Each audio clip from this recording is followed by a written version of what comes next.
Want to make a podcast? Spotify's got a platform that lets you make one super easily, then distribute it everywhere and even earn money. We like that. All in one place for totally free. It's called Spotify for Podcasters, and here's how it works. Spotify for Podcasters lets you record and edit podcasts right from your cellular telephone or your computer, so no matter what your setup is like, you can start creating today. Then you can distribute your podcast to Spotify and everywhere else, those other places that podcasts are heard. Video podcasts are also available on Spotify, and when you want to take conversations with your fans to the next level, Q&As and polls are the best way to get them talking. With Spotify for Podcasters, you can earn money in a variety of ways, including ads and podcast subscriptions. And best of all, it's totally free, zero catch. We've been using it ever since we started How Long Gone. And ever since I discovered Spotify for Podcasters, I feel like having the option of turning off the Q&As and the polls on the user dashboard has really helped boost my creativity and take it to another level. I highly recommend giving it a try. Download the Spotify for Podcasters app or go to www.spotify.com/podcasters to get started.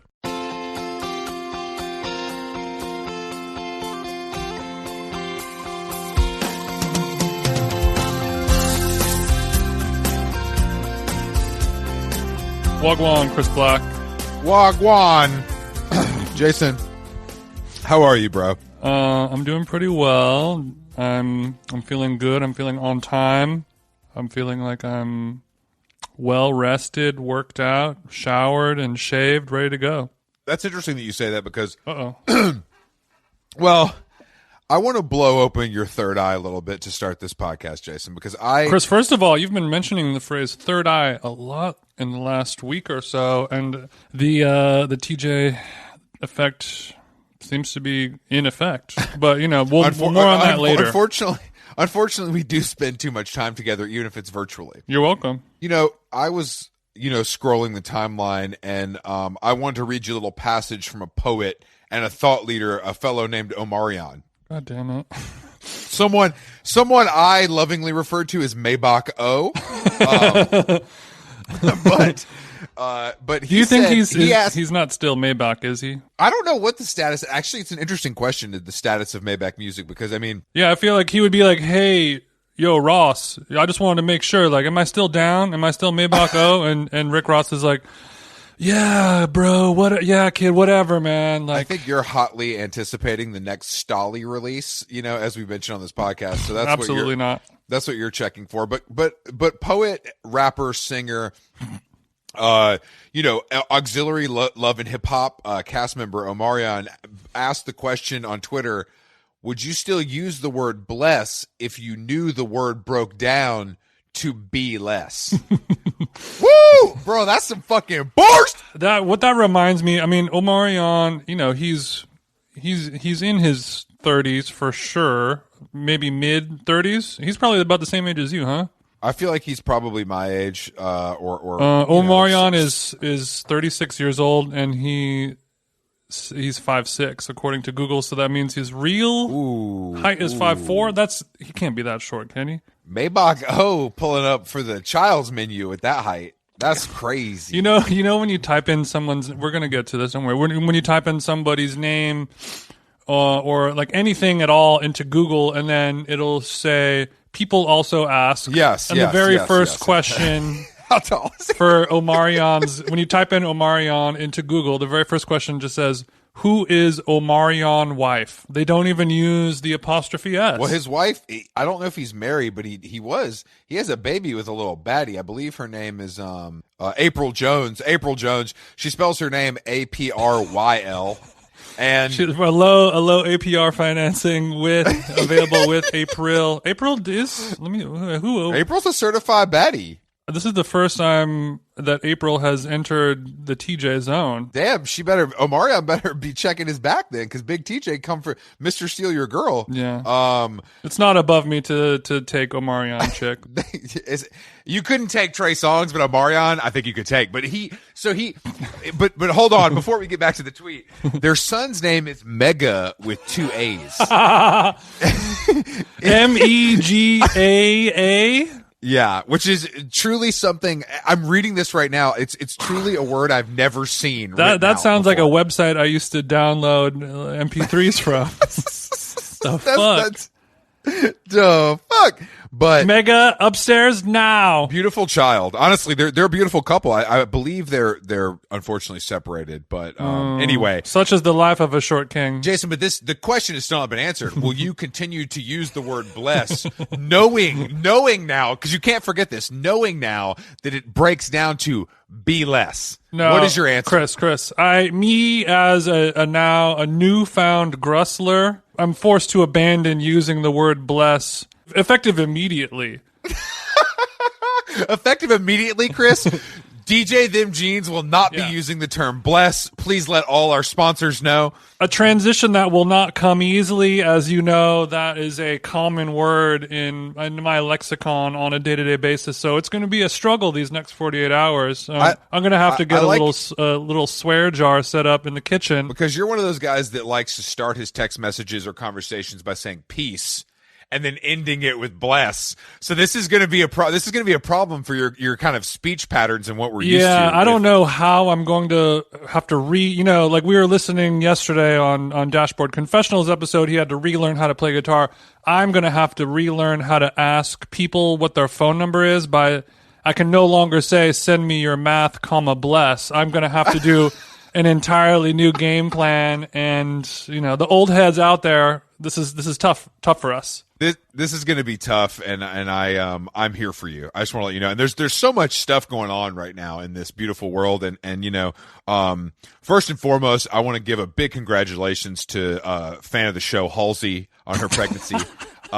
She just announced somebody her pregnancy. knocked those halls out. The halls of medicine. So Halsey is pregnant. She tagged her boyfriend, screenwriter Alev Aiden. Wait. His name is Alev? Yeah. That's worse than Mega. That's worse than Mega. Yeah, so Mega, that's the site where I downloaded my MP3s from a Russian bot server, and then Halsey's baby daddy is the name of a lotion that you can only buy at Walgreens. That's true. He apparently is a screenwriter. I sent you guys a picture of him yesterday. He looks a little bit like a guy who had an album cut on a Post Malone song. You know what I mean? He might have gotten a verse on a Post Malone song. He was wearing a vintage Budweiser tee with his AirPods in for the shot. AirPod Pro. Mm-hmm. He's not poor like me. Yeah, but ladies, if he sends you a selfie wearing a distressed Budweiser tee that costs more than $300, the large kind of aviator style glasses with a clear lens, the kind of lens that you would see Justin Bieber's spiritual advisor who recently got taken down. R.I.P. Pastor Carl. Yeah, Pastor Carl glasses plus the AirPods in the selfie. Do not fuck with that man. But you know who learned that the hard way is Big Halsey. But luckily, Halsey got her own money. Oh yeah. Her hair is done, her nails are done. She's good to go. But congratulations to Halsey on the pregnancy. Halsey's about to have her own money divided by 2 in about exactly. No, it's very true. But shout out to Halsey and shout out to the whole family, her whole family. You know what I mean? Well, I definitely look at her with a fresh set of eyes, and I'm going to be listening to her music in a whole new way, knowing that she's about to be a mother. I think so too. I mean, unfortunately, it's going to stop her from doing coke on a yacht, or maybe it won't. Depends. I mean, it really just comes down to how cool is she actually going to be? Is she going to do just a bit of Charlie? I got to be honest. I like Halsey. I don't even know why. I think it's. Speaking of, sorry to step on you, but speaking of the joke I was just making, maybe you like Halsey because she's sort of filled the void that your number one, Lily Allen, has left. Now that she's entered her sober journey, Halsey's been there to do those lines on those yachts, and now it's a great point. With motherhood looming. First of all, congratulations to known Chris Black Instagram follower Lily Allen on 18 months of sobriety. I'm celebrating with her, and it means a lot to me. Unfortunately, Halsey virtually celebrating. She doesn't know that, but I'm letting you guys know that. I'm sure she's been getting your letters. I'm sure. Yeah.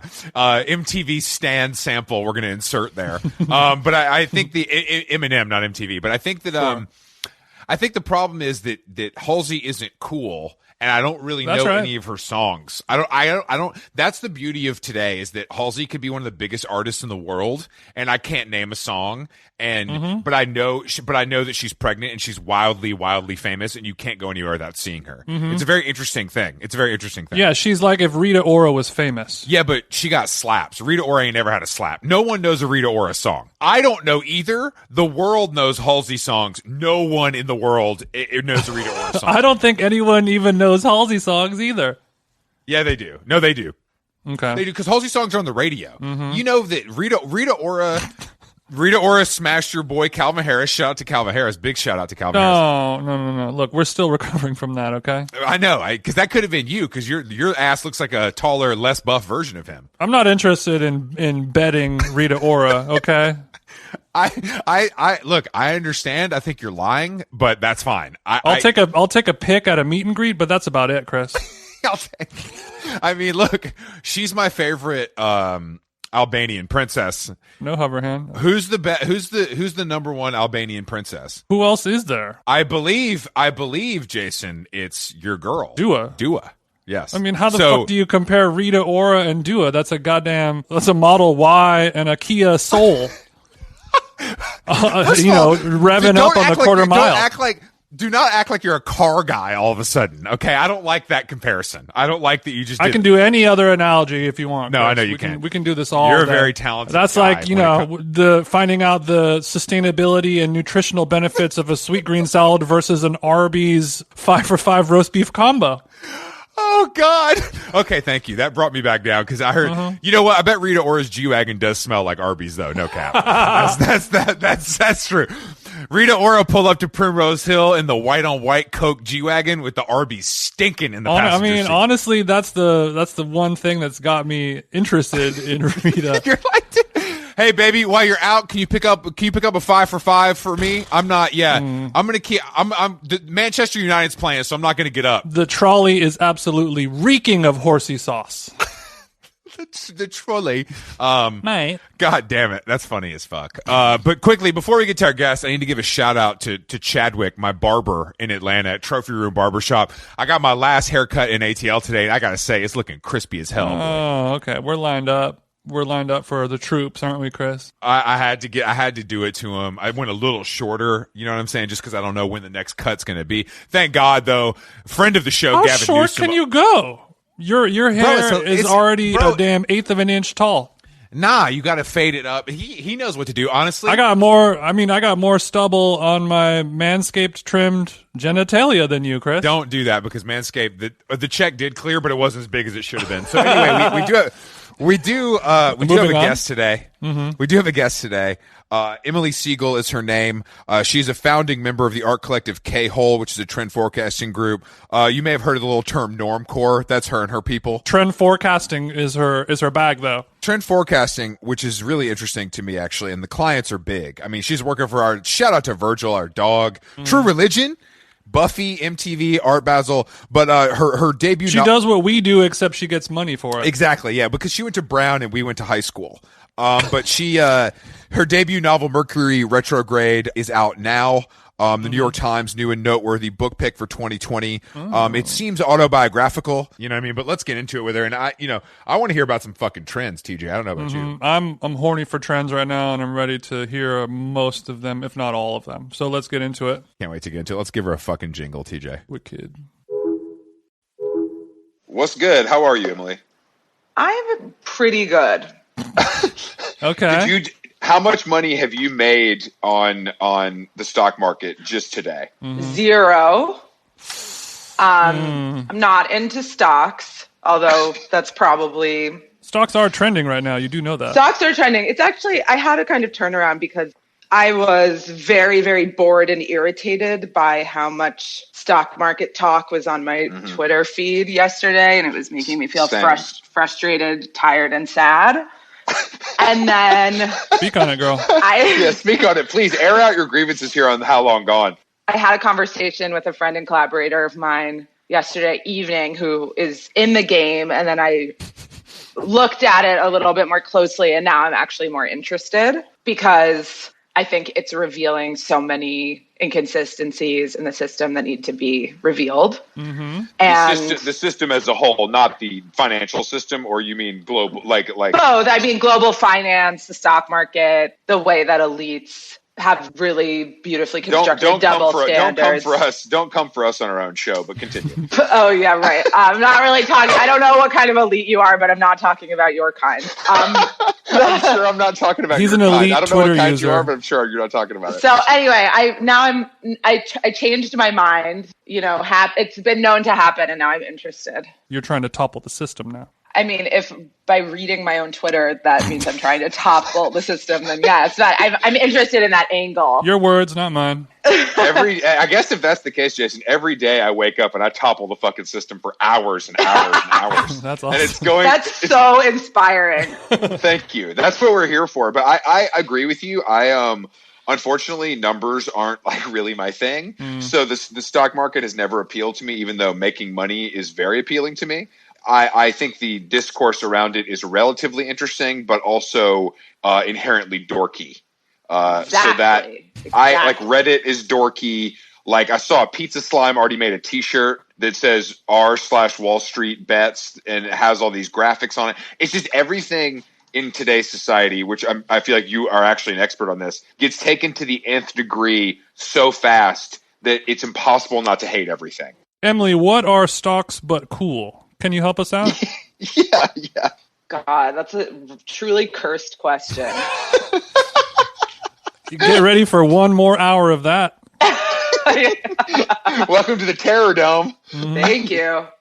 What are stocks but cool? Yeah, that's right. I think that crypto is marginally cooler. No, what are stocks but cool? Astrology. That's actual answer. That's actual answer. Fantastic Good answer. answer. Great answer. An actual answer. But no, I mean, what it made me think about and reflect on was living in Berlin in 2017 when many of my friends were getting into crypto and having these remarkable windfalls, similar to how certain artists in the 70s in New York got their Soho loft. And that was their wealth building moment or whatever. The Leibowitz effect. Exactly. God damn it. But Sorry. I didn't move to Berlin to hang out with artists and musicians and just have everyone talk about stocks. I thought it was very lame. Yeah, it is lame. It's very lame. And it's just like, I'm all for people building security and figuring out what they need to do. But I think that it's usually more interesting for that stuff to be on the private side of things. And just reminded me of someone's dad at a barbecue rattling on about IBM. And it's like, this is not counterculture, guys. Like, extremely, extremely whack. So that was also at the time, I didn't have extra money that I could really play with. So it wasn't relevant to me. Any additional income was going straight to ketamine, I'm sure. No comment. But no, I actually wasn't doing ketamine for the lion's share of my time in Berlin. And so I would actually just kind of love judging people who are really far gone on ketamine, because it's one of the ones where if you're not on it, it's extra insane to witness. I have a question for you as a person who Berlin is my least favorite city I've ever been to. Did I just do it wrong because I'm like a sober older white man, or is it just is it over? It's a very interesting question.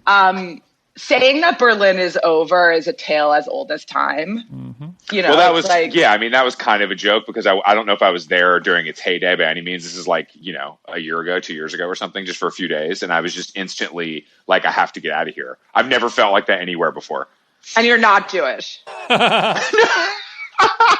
No, I'm Great question. Great question. I'm just a regular ass white guy who almost every city I can find something I really enjoy and like, and culturally, just something about it. I was just like, I really do not like this instantly. As soon as I got off the plane. It's a truism about Brazil. Brazil is not for beginners. And even though the opposite is usually like thought to be true about Berlin, I also kind of think that might be applicable. That makes sense. It's so interesting because I spent a year in Berlin for the first time in 2009 and 2010, and it was so radically and dramatically different than it is now. It was incredibly spooky and fucked up and broken in a way that you just can't even imagine when you're there now, because now it's like thriving.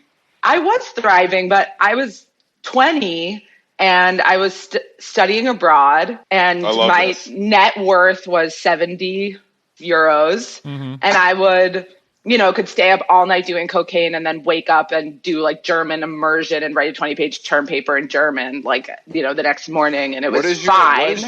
What is your relationship to Germany and its culture? Why would you choose that? Is it family history, or you just like it? I am Jewish, so the family history angle is an interesting one, although my family wasn't German. But I got into it because I was studying comparative literature, and I was reading some German philosophers and writers that I was interested in.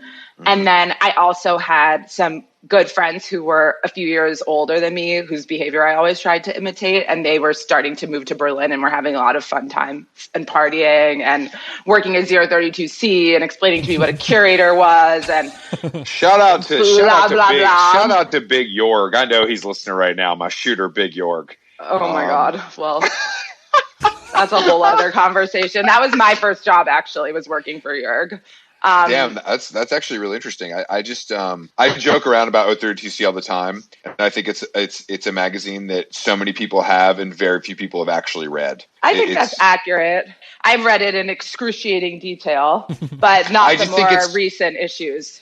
I think it's relatively dense, like once you get inside versus what is on the cover. Like I think the cover can be very alluring, but I think once you get in there, it's probably too much for a lot of people, or most people that are actually purchasing definitely. Not unlike Berlin itself for you, Christopher. Yeah. So great point, Jason. Basically, I moved to Berlin because I wanted to hang out with my cool older friends, and I was also had an academic interest in learning about some dorky German-related literature and philosophy. And then I also was compelled by some sort of like twisted desire as a Jew to like return to the scene of the crime or something, which eventually became very strange. Like once I actually lived in Berlin, so I was there for a year in 2009 and 2010, and then I lived there from 2016 to about a year ago. And then once I started realizing, like, I actually live here and not that far away, and Poland was like land that my family owned that was stolen. It was very visceral and strange. And I think it did contribute to the weirdness of my sort of like mixed irritation and entitlement toward Germans while living in Germany that I just didn't feel bad about because I was Jewish. Which is just not the same for any regular person walking down the street there. This is a very rambling answer. The TLDR is that I love Berlin. It's a very magical place, and it's always going to be another home to me. The way that the city has changed over the last 15 years is so extreme, and it definitely... But is it actually, is the change, in your opinion, bad, good, or just a change? Bad, but I think that a lot of people can still access what's magical about Berlin nonetheless. Like, I think that if you're 23 and moving there and you're really into a particular type of music, et cetera, you could still have an amazing time. Mm-hmm. But a lot of what was so freaky and fascinating about it, and dare I say glamorous at times, is definitely not happening. But I was also living a boring life there. Because when you're, rolling with a scene that is very nightlife adjacent, people either become like really, really scary drug addicts or stop doing drugs. And so like I was on the latter kind of. So it was more just like going to my studio. It was like living in like Portland or Washington, D.C. It wasn't like crazy party times all the time. And then everyone has. Where do I live now? Where do you live now? Yeah. I live in Los Angeles. Damn, LA Hive, stand up. Okay, thank God, because if you said Highland Park, we're going to have to hang up. What neighborhood did you say? I live in Los Feliz. Okay, fantastic. Where are you guys? Are we going to catch somebody you in Georgia? I'm in Atlanta right now. I'm from Atlanta. I'm here visiting my parents, but I'm heading back to LA very soon. So, cool. I'll see you on Hillhurst. We'll check for you at Maru. We'll check for you at Lassen's. I'm in Glendale currently. I'll be looking over my shoulder. You should. Why did you move were you in New York before that? I was in Berlin. Oh, so you went straight from Berlin to LA. I moved from Berlin to LA about a year ago. I moved for love. That's twisted. That's a twisted move. It is a twisted move. It was a very welcome move. And I was entertaining fantasies of living in California. And I had spent a stretch of about 6 weeks in LA the winter before. And I was kind of trying to do this like method of skipping the worst of European winter by being in California, which is a pretty good idea if you can make it work. 100%. It was on my mind, but I didn't think that I was going to move when I did. And then I moved for love, which is a pretty good reason to move. How's it going? It's going great. Did you guys share a car or do you both have a car? We each have our own cars. I just learned how to drive and just got my first car. Damn, congratulations. What color is the Prius? And congratulations. Yeah, what color is the Tesla? Did you go with the blue or the white? I got a Mercedes-Benz S500 from the year 2000. Ooh, let's go. Did you put it, what kind of rim? It's what are black. we sitting on? You put the big plates on it or what are we looking at? It is exactly the same as its former owner, left it complete with the Splenda in the car phone. This is actually a great car. That's a great car. That's like about as cool as you can get. Yeah, you have yourself a big body Benz with $2 worth of gas in it, don't you, Emily? My dad was like, you're going to be a social pariah based on that car's gas mileage, but nothing would keep you safer on the road. It is a giant car. Yeah, that's an interesting that you chose well, also German-made. I'm seeing a trend here with you. But a German-made tank-like automobile is truly the way to protect yourself and your loved ones. For an affordable, for not that G-Wagon price, for a reasonable price. Right. Well, so it was kind of a great LA story because I was stressing out over what car to get. I was trying to understand the logic. And I was like, okay, I like wearing platform shoes. Does that mean I need to get a monster truck? Okay, that doesn't make sense. And then I was like... I like that logic a lot. I like that a lot. And then I was like, okay, like Uniqlo, Honda Fit. I was like, what's if I didn't know what to do, like what's like the Uniqlo Muji energy? Yeah. I was like, Honda Fit. I was like reading a Business Insider listicle. It's like, first car, Honda Fit. I'm like, whatever, I'll get a fucking Honda Fit. I don't care. And then I wasn't excited by that shopping experience. I was like, this isn't that cheap or nice, which is like a bad combination. And I went over to my friend's house and I was complaining about this. And he was like, you need to stop trying to be practical and just go get an incredible car from an old rich person in LA. That's truly sound advice, and that's a good friend. Very good friend. Helped me through a lot of situations in my life with similar kind of like sage advice. And so I went on Craigslist the next day and 30 minutes in, saw this one. It had very little information. It was just like in excellent condition, original owner. I wrote the guy, called me, and he told me that it was his 9-year-old father's car that he was helping to sell. And he told me his father's name, and I Googled him. And a Wikipedia for a legendary UCLA basketball coach came up. So cool. I love this already. So I sent it to my dad. So you drive to Bel Air. You take an Uber to Bel Air. I drove. It wasn't Bel Air. It was. I'm just glad that the car's origin story was suitable enough to proceed. So my dad, I sent it to my dad. My dad immediately FaceTimes me and is like, "This is the person who recruited Kareem Abdul-Jabbar to college basketball. This guy is a complete legend." Mm-hmm. You have to buy his car no matter what condition it's in because no. My dad was like, he got super into. He's like, I would also be tempted to get this car. This is one of the best cars ever, but it's giant and heavy. Is your dad a grease monkey? He is an appreciator of automobiles. Mm-hmm. That's kind of how I would refer to myself, actually. I don't like cars, but I appreciate a good one. That's brave.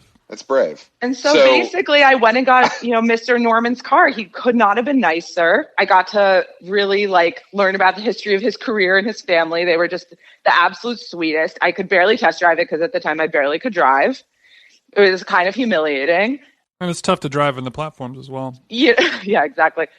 Didn't even count the money. And, it was just a really, really positive energy type of situation. And now I think about Mr. Norman while I drive his car because he's so lovingly took care of it, and it makes me super happy. I don't want to ask if it's too personal, but are you able to divulge the sticker price for our Car Nut listeners out there? Yeah, so Mr. Norman spent around $87,000 on this car. You know exactly what you're doing, Emily. You know exactly what you're doing. And I paid him $3,500. Whoa. I could buy that for the weekend and just run it into a wall when I'm finished with it for that price. You know what I mean? So all right, so $3,500 cash money. We talking hundreds, 20s? Yeah, fuck GameStop. That is a nice investment. I think it was in hundreds. That's cool. That's cool. And it works fine. Like, you're in good shape. I had to get a couple of things fixed, but it wasn't crazy or anything. It was totally within what I imagined would have to go down. And I love driving it, and it brings me joy.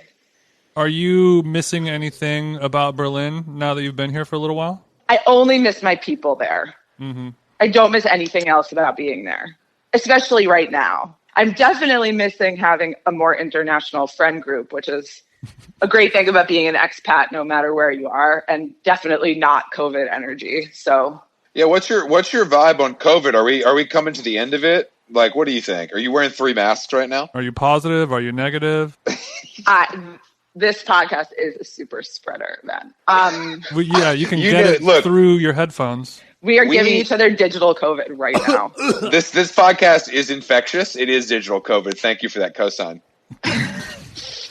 What do I think about COVID? I mean, I am cautiously optimistic about vaccines changing what COVID means to people eventually. And so I think that it will become another illness that's out there, but it does not define life, like the chicken pox or like other common colds. Duh flu. I don't think it's going to be eradicated, but I think it will not be something that defines existence. But I'm so tired of my existence being defined by this pesky virus. How are you guys doing? I'm so over it. I mean, I'm excited that tomorrow in LA we'll be able to dine outside at restaurants. Yeah, Emily, let us know. I'll let you know when I get back to LA, and air one on me, sweetie. God. We commandeer an outdoor table. They know me there. Oh, Mr. Black, welcome back. Yeah, please, here. That is music to my ears. That is the only place to see and be seen in LA right now, as far as Isn't it fucked up that it's the hottest scene in LA, and the Silver Lake one to me is just not the same as the Beverly Drive location, but I do agree that during COVID, Air One in LA is the number one hotspot for being seen. It's the only place to rock a look. The thing about the Silver Lake one is that it has a different aesthetic. Like what people are wearing there is different than it's worse, other locations. And I would say it's scarier. It's just scarier. It's more chaotic. What do you mean by how is it? I just don't. It's just too many. There's not enough rich people. You know what I mean? It's a little too many. It's like young people. I don't want to be around that. It's a different. Yeah, there's a different type of capital flowing through those. Yeah. It's a different kind of social tie-dyed. Yeah, I don't want any of that. I hate that. Well, my brother. So I grew up in New York, and my brother and I both moved to LA. Don't flex on us like that. Where in New York? I grew up on the Upper West Side, 91st in Amsterdam. Oh.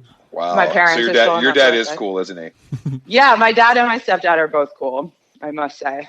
So you grew up in New York. Your brother lives in LA too. What is he doing? He is starting to work on marketing for this like crazy new speaker company, which I don't think I can talk about, but he has an amazing ice cream company that he runs called Bam Bam Ice Cream, which I highly recommend. Bam Bam, you say? Bam Bam Ice Cream. I'm not familiar. Break it down. Are we talking pints, sandwiches, cones? We're Swirls. Talking pints, half pints, and cookie sandwiches that are really, really amazing. You know, Jason, you're talking to LA's premier food influencer, Jason Stewart, on this podcast. So it would probably be in your best interest to get him the Bam Bam pack immediately so we can review it on this podcast. When there is a fresh batch of Bam Bam, I will personally socially distance, drop it off to you. I made a fresh batch of Bam Bam, has a little fertility clinic energy to it, but or like just a beat down. Yeah. What does it? What? So is he doing this like by hand himself? So that's why there's a stock issue right now. Yeah. What flavors are we talking about? Yeah. What's their signature key flavor? Cinnamon pretzel is probably the crowd cinnamon pretzel. favorite. Okay. I'm interested. Like a Wetzel? I don't know what that is. It's like an American mall chain pretzel. Oh, like type of Auntie thing. Anne's? Exactly. Yeah. Okay. That, because we've been talking a lot about the Ginny's ice cream everything bagel flavor. I don't know if you've seen that. No, that's perverse. It's a good word. I'm interested personally. I don't know why exactly, but I feel like if you're going to go do something that crazy, it's got to actually taste good. Yeah. You would hope, but people really just kind of go there and then don't follow through. Well, what is your feeling? What is your feeling on the durian banana? The durian banana. I mean, it reminds me of that ice cream place Wanderlust, which I think is in Atwater, where it's like, this is like an Icelandic breadcrumb flavored ice cream. And I've never been to. Okay, society is going to collapse. Word. Thank you for communicating. Yeah, and those are places that are not called ice cream shops; they're called creameries, and the flavors are in fact inspired by Wanderlust. Creameries. He's so right. You're so right. It's true. It's deranged. So my brother very kindly made an ice cream flavor for me to match the book that I just put out. I just released it. Oh, wow. Nice. Thank you for look, we were going to give you the plug your book. Emily. Yeah, we don't. We ask you to plug. You don't get to just do it willy-nilly. Oh, yeah. But go ahead. Now that you started it, you might as well finish it. So your book. Well, I'll say the ice cream part first, and then I can explain. Yeah. Then we can go into a full kind of nightmarish plug situation. I'm hungry for the flavor. Basically, I wrote a book called Mercury Retrograde. The book isn't actually about astrology, but has an astrological title. Mm-hmm. And my brother was smart way to get white chicks to buy it. I like what you're doing. Mm-hmm. Yeah, well, I wasn't born yet. I wasn't born yesterday. My brother was like, "What kind of ice cream do you want?" I want to make this Mercury Retrograde limited edition Bam Bam ice cream flavor. It's tough because nice. Mercury is very poisonous. You have to be very careful how much you put in. The only mercury I get is from Nobu, so I hope it's not in the ice cream. Sorry for stepping on your story. Continue. And I told him that I wanted pink ice cream with glitter in it. And he kind of looked at me like with a lot of displeasure in his face. And he was like, "Who are you and what have you done with my sister?" I was just like, "I want pink ice cream with glitter." And the cover of the book is pink, so that was part of the rationale. And then he was like, "Okay, but what do you want the flavor to be?" And that's when I knew I really had him. Okay. And I was like, "I want it to be vanilla." Yes. Oh. That's my all-time favorite flavor of ice cream. And I could tell that he was irritated because he knew that I was calling him on his avoidance of making vanilla. Because if you're making ice cream, there's this question of like, what's your vanilla going to be like? So it's stressful. Mm-hmm. That's like the omelet test for a chef. It tells everything you need to know about a creamery on their vanilla. Exactly. Or like cacio e pepe or something like that. It's Bingo. like, It's all technique.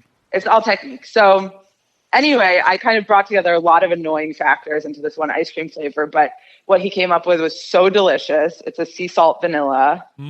It's pink. It has edible glitter in it. It really has sparked joy for the dozens of, maybe up to 100 people who have tasted it. And a great story that you helped your brother, over that hill, the vanilla hill. That's a tough hill to climb for any creamery. Had to do a little cross branding. Sure. We like that. But the book has been out for a little while, right? The book has been out for a couple months. How's it going so far? Are your pockets just fat with diamonds from all those royalties? Oh yeah. So it's called Mercury. We know how publishing works. It's called Mercury Retrograde, correct? That's right. Not Mercury in retrograde. That's right. That's a misnomer. I'm looking at my copy right now. Thank you for sending that to me. Oh, my pleasure. I'm so glad. It feels a little, and correct me if I'm wrong, but it just in the synopsis alone, it sounds autobiographical. It is. It is autofiction. So It is based on. Jason, don't get Jason excited because that's kind of his thing. Really? I did not expect that. Sexually. Oh, autofiction. Oh, not auto asphyxiation. That's funny. I'm sorry. I've never heard that joke before. I know. I'm sure you haven't. Okay, so it's about cars? Is that what's going on? Yeah, it's just about a young girl in New York who's obsessed with cars. So, but you worked. I forgot that you worked at Genius, correct? I did. Mm-hmm. Any cool stories about that? Well, just for all the folks listening at home, The book is about... No, we're going to talk about Genius later, Chris. We need to chew on this book for a little while. You're right. I'm sorry. Well, that's part of the book. That's part of that. I'm not trying to skip ahead. In the book, Chris. A character named Emily Segal, who shares much of my biography, works at a deranged startup called X. And such a sick name. Honestly, that made me chuckle. Yeah. Thank you. It was actually really hard to figure out. Any of the parts of the book that were like doing what I have to do for a job, but for myself, I found very tedious. Like name a company. Yeah, naming a startup inside of a book. You're like, do I have I'm not getting paid for this. Am I going to pay myself? How does this work? yeah. But isn't it fun and interesting and liberating to do work inside of a book when there's no real life consequences and you could just name it whatever you want without any criteria? I don't think that there are that many consequences for my work in real life either, but I appreciate that. Okay. Yeah, so I was the creative director of Genius for a year, and that provided some seeds for the telling of this tale, but I actually don't spill any tea about Genius in the book. It just sort of kicked off a creative process for me, and I riffed on it. Anyone looking for the steamy tell-all book about Genius would be disappointed. Well, this isn't going to be a tell-all book. This is actually a podcast, so the tell-all will take place here. And also, how steamy can Genius.com really get? Well, Jason, those two guys went to therapy for their business partnership, like we're going to have to do famously. That's like their claim to fame. Thank God he found his ceramics, though, because that's a really good way to relieve stress and tension. I've learned. That's a good point. That's also very LA. Huge LA meme. People become so crazy about ceramics. Ceramics, like, okay. Yeah. Where are we going to put all of our fucking milks? My eyelid just started twitching when I started saying that. So the process of the book, did it start while you were there or after you were there? Or when did I know the idea was sparked, but when did the writing process begin? Process began around that time. We were working on the 5th and final issue of K-Hole, which was the trend report that I used to produce with a group of friends. Mm-hmm. And my big white whale dream after that was to write a book. And I had a mentor who was kind of looking at me being like, you should just fucking do it right now. Like, it's time to do the book, which surprised me at the time, but I was flattered.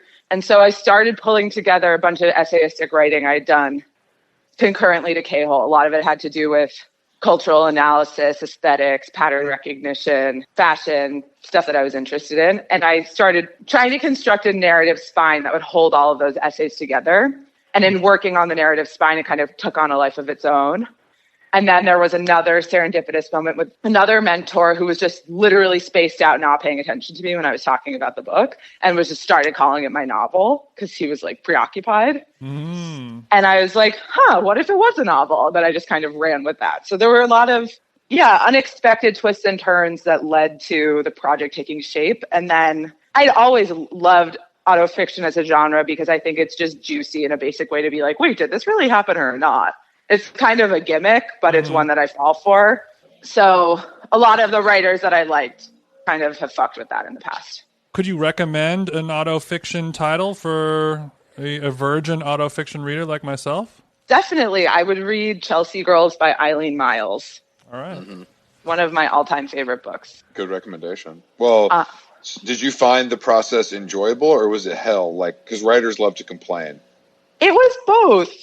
It's extremely scary to take on a project that's that big and to sort of face down the possibility of failure and to feel so daunted by your task because it actually is extremely technically difficult. If you asked me to make my dining room table from scratch tomorrow, I would not have any fucking clue what I'm doing. And it was analogous in that I had written a lot and I'd written some fiction, but I definitely never written an entire book that made, and I was aspiring for it to make sense and be entertaining and be unique and all of these things. So the thing with this book is, guys, it does make sense. And that was kind of the hard part. And it also, at times, not all the time, but it can be entertaining. So it sounds like you accomplished all your goals. Eventually I did. I'm proud to say. I feel like there's a big difference between releasing a collection of essays versus a book that ties them all together with that narrative spine, as you said. That seems like the real, intense work. And that's why Gia Tolentino got $750,000 for some essays. Something to think about. Essays are Look, I gotta go. Fish. You gotta What'd you say, Jason? Start writing those essays. I gotta go. I gotta start writing these fucking essays. God, I've heard of this. So what was your style? Would you just wake up and blast a cig and pour a steaming cup of Joe and sit at the MacBook Air and peck away all day? Do you write after you work out? Do you write before you work out? Do you write because you work out? Well, those are both very relevant questions. So I eventually started... And also, is there a didgeridoo happening in the background? Just a short, quick question. A didgeridoo? Absolutely not. Okay, there's like a humming... That's triggering that you even would bring that up. Okay, that's a Berlin thing, I assume. Yeah, we wouldn't understand, Jason. I just heard the sounds of what appeared to be something that was didgeridoo-like going on. I don't know if it's like Gardner maybe, or but something. You probably could hear unfortunately, I believe it's a leaf blower here at the Black household. Chris. I apologize for that. And I know it's shocking to our listeners that I don't blow the leaves myself, but I'm a very busy podcaster. So it doesn't, I don't really have time for that. Okay. Sorry. Anyway, Emily, back to you sitting cross-legged under a tree. We both asked two very good questions and you were about to answer them.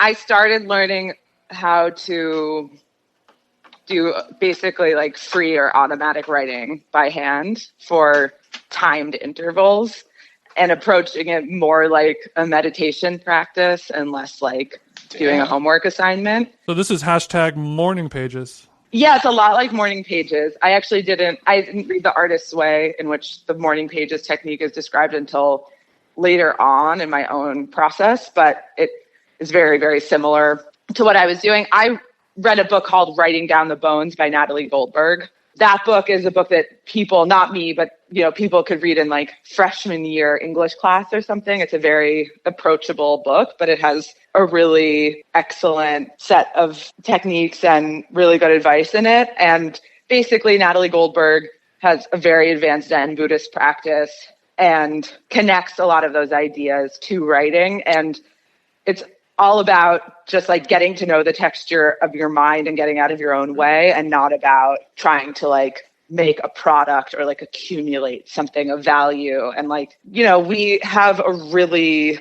dark relationship with reading and writing in this society because it's so connected to how kids are trained to understand their own worth in school.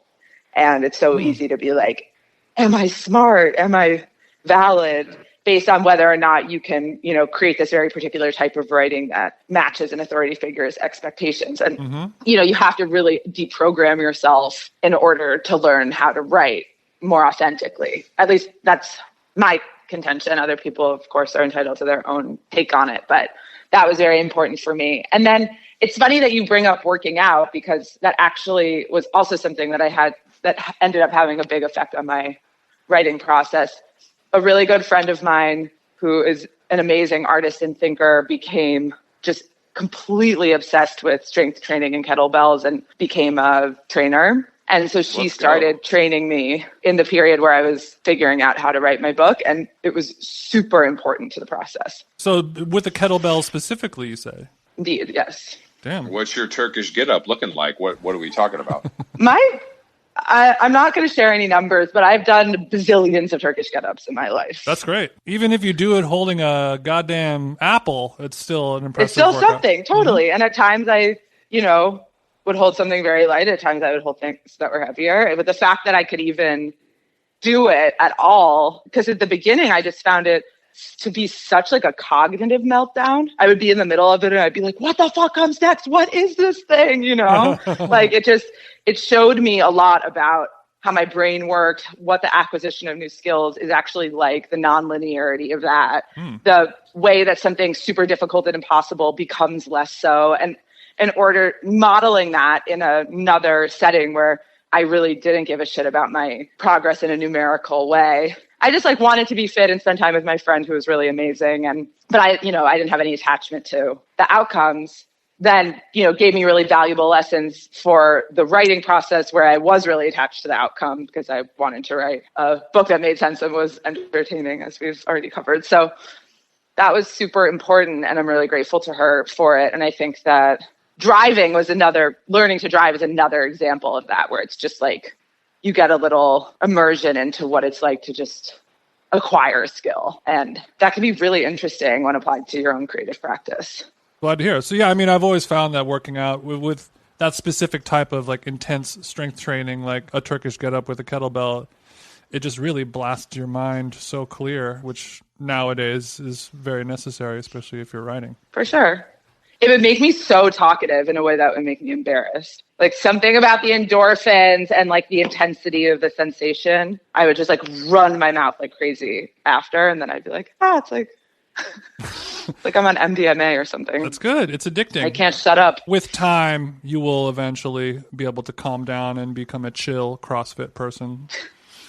I hope that doesn't happen to me. But So now that you have done all of this, what are you working on currently? Great question. So Mercury Retrograde, my book, was the first in a series of books that I'm putting out with a group of friends through our new publishing house. I'm like catching myself saying publishing house. It sounds rather grandiose, but our new press, Deluge Books. Mm-hmm.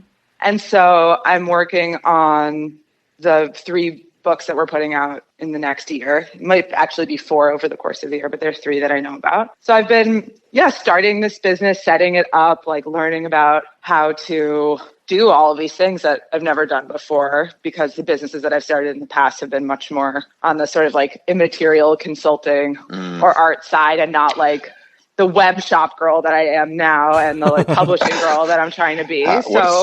What's your UPS game looking like? Jason's very good. Well, I have a fulfillment service because pretty early for that. Interesting.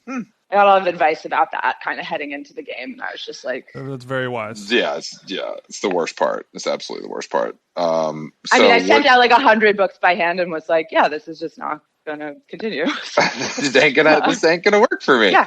It's worse than writing the book itself. It's just messier. Also, I think Amazon has really primed people, no pun intended, to get things instantaneously. And so like being on the other side of that when people are not happy is like cray, especially when people are like working out their pandemic feelings through that. So that's interesting.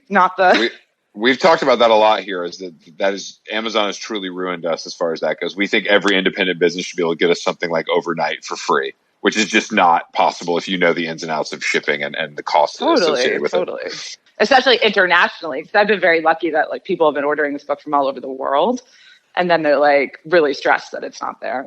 There have actually been some technological advances in the literary world, although the literary world would lead you to believe otherwise. Mm-hmm.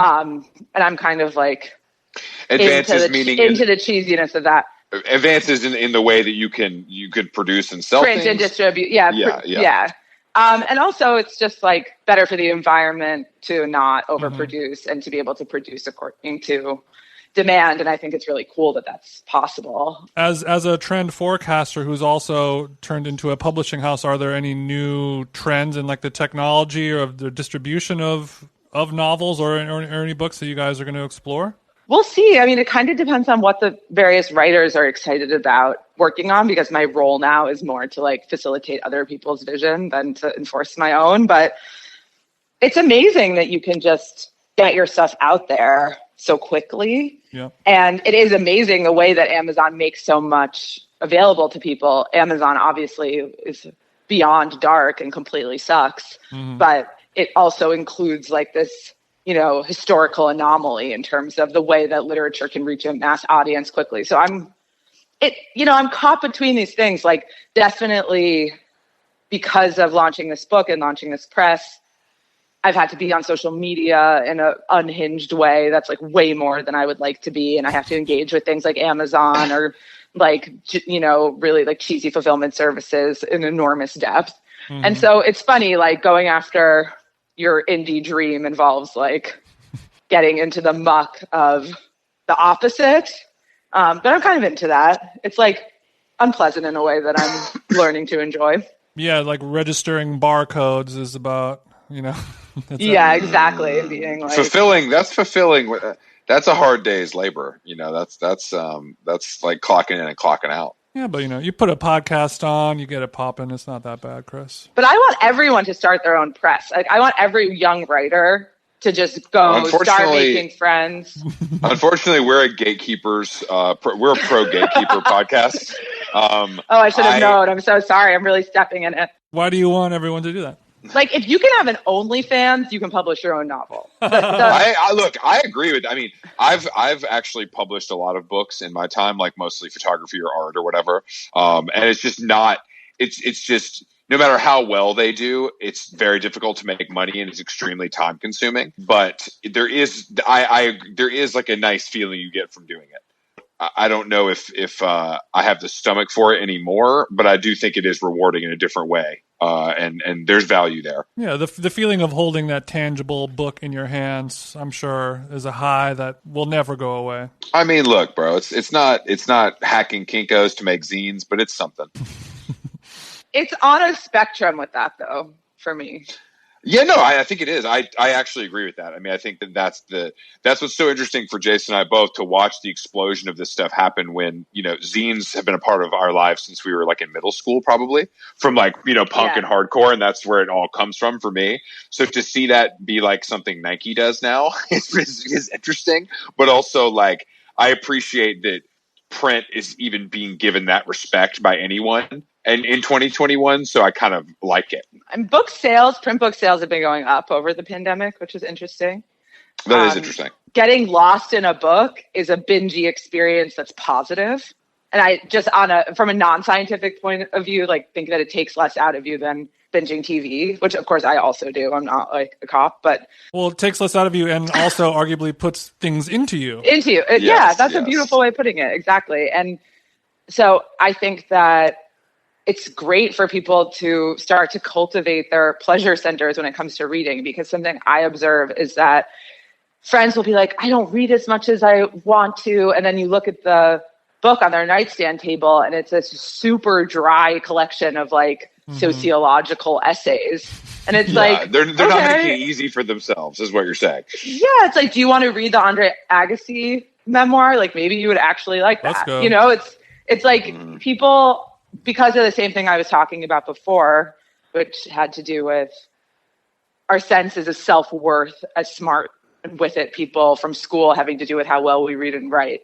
I think that people have a lot of baggage around reading and just don't get in touch with their own sense of pleasure. And I think that's a shame. And that's one of the things that I'm trying to address with the press, because I just think that there's a lot of quote unquote weirder or more literary writing that's actually just like really, really chaotic and fun and easy to get immersed in and just doesn't look like what we think it's supposed to look like. And I want there to be more of that. I have such vivid memories of it being like, younger and just reading books. Like there was just there was nothing else I would rather be doing.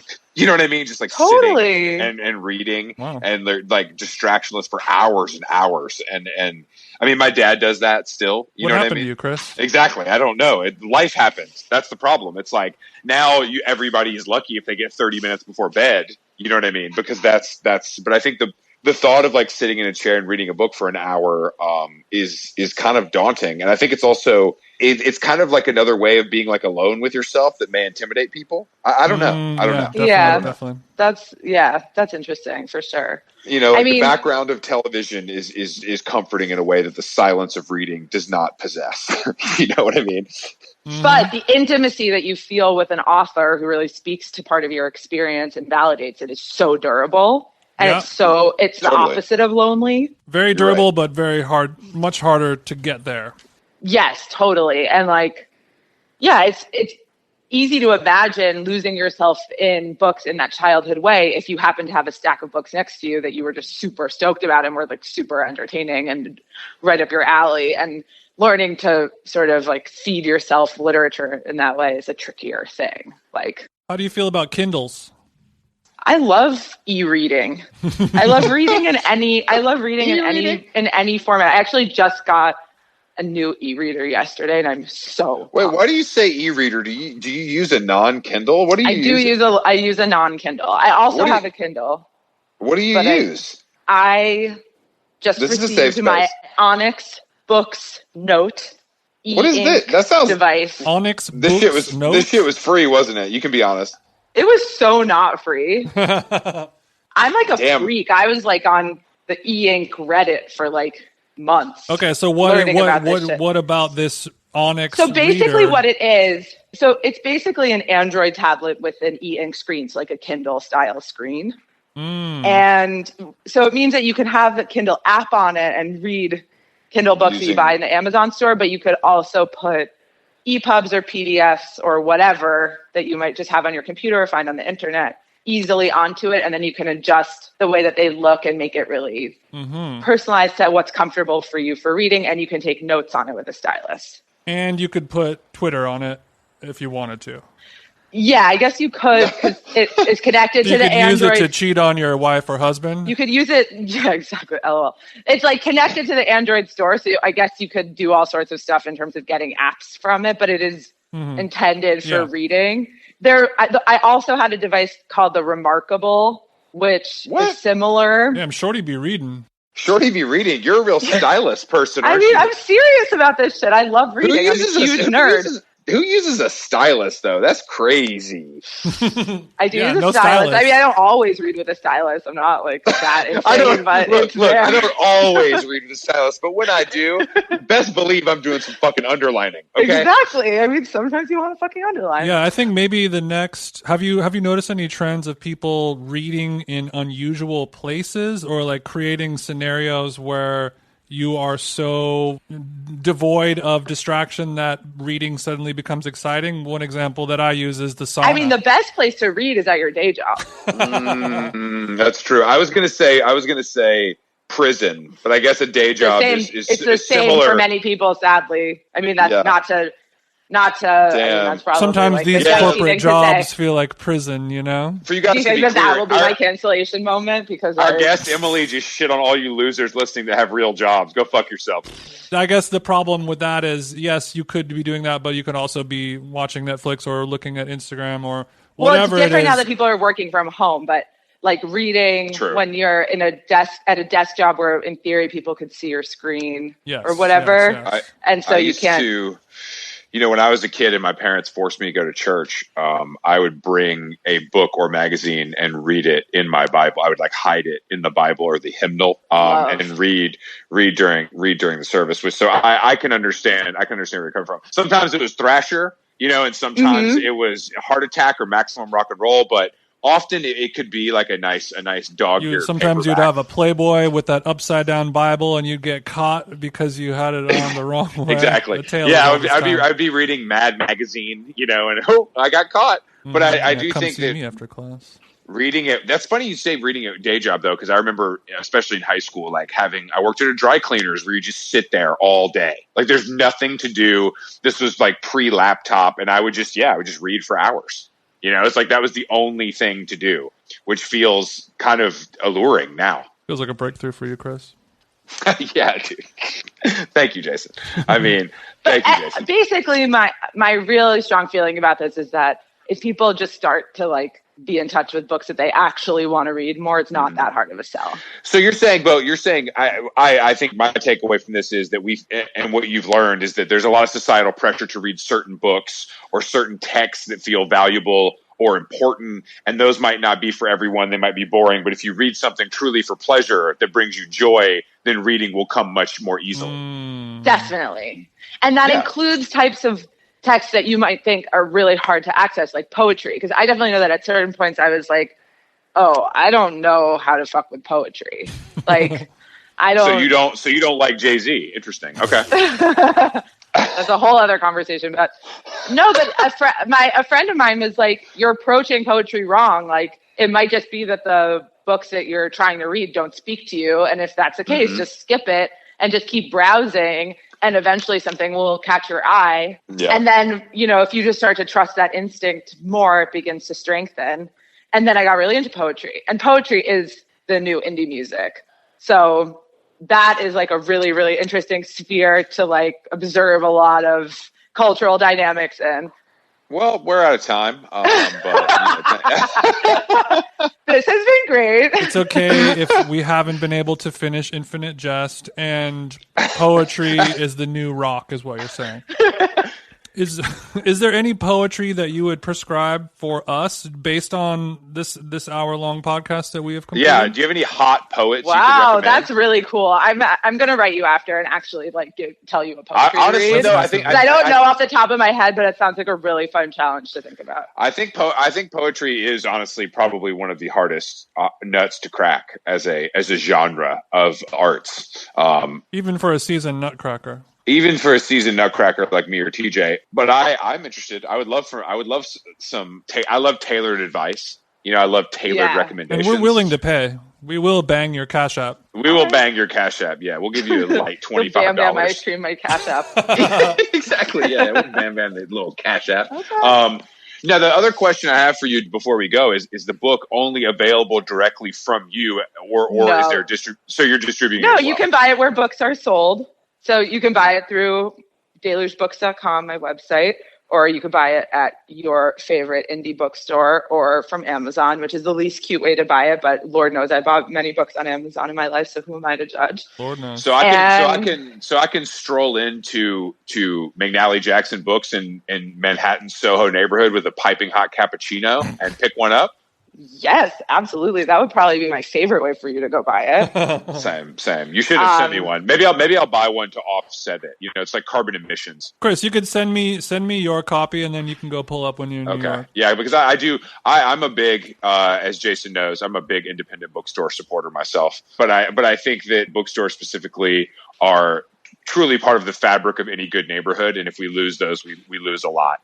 Totally. I mean, I miss McNally Jackson so much. I also go to Skylight, obviously, and I have a really good friend who works there, which is super cool, and they stock my book, which is amazing. Shout out but to it's not the same. Skylight. Shout out to Skylight. Player, it ain't the same. Shout out to It ain't Skylight. the same, but shout out to Skylight nonetheless. Shout out to Acapella Books here in Atlanta, Georgia. It's kind of our version of that. A little less indie. The staff is a little less hot, but nonetheless, they have the titles. They have the titles that you're looking for. But they're automatically hot because they work at an indie bookstore. The world needs more bookworms like you. Yeah, Thank you. you really did. You made an incredible case for reading on this podcast, which we flirted with before, but I felt like it came from a real place where you weren't just trying to sell your book, but books in general, which I appreciate. We didn't even address like the major Venn diagram of our like work or interests or all the things that we actually have in common. But Well, that's maybe another boring. time. Wait, we have things in common? Everybody knows that we Chris all and I love. do. We love Balenciaga. We probably have a few friends in common. Emily also uses the same Glossier highlighter that I use. So we have a lot in common, actually, Jason. Oh, wow. Okay, you weren't lying. It's weird. She actually loves Chipotle. Isn't that crazy? I actually so deeply don't, but No, I don't either. That was a joke. I would never put that on someone. I would never do that. This is not a pro Chipotle podcast, but what LA food destinations are you loving? Would you like to signal boost perhaps? I love Pakistani Kebab House.